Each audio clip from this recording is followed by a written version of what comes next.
Non dire nulla di più della verità, non essere ambigui, sapersi fermare per raccontare anche le grandi cose. Sono incise nelle tavole della deontologia professionale i punti cardine che mossero Francesco Di Sal nella sua instancabile opera di divulgazione pastorale, pubblicando e affiggendo nei luoghi pubblici dei manifesti scritti per raggiungere i molti che non avrebbe potuto incontrare nella sua predicazione. Patrono dei giornalisti dal 1923, San Francesco di Sal viene ricordato ogni anno con celebrazioni religiose e incontri di approfondimento sull'essenza della comunicazione nell'ottica del Vangelo.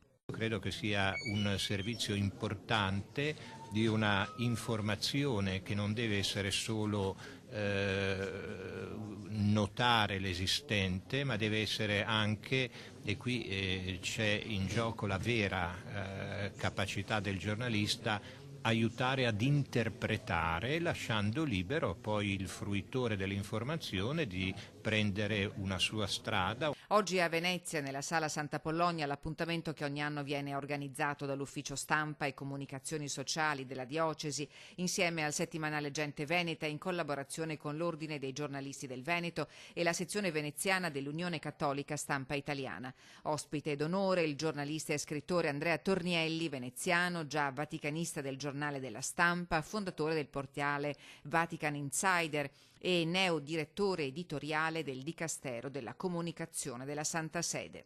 Cosa significa comunicare la voce del Papa al mondo? Io credo che significa fare bene il lavoro giornalistico, e cioè cercare di capire qual è il messaggio che il Papa vuole comunicare, riuscire a sintetizzarlo bene e a contestualizzarlo bene. Questo credo sia il lavoro principale del giornalista e del giornalista professionista, che può aiutare a comunicare il messaggio del Papa come qualsiasi messaggio.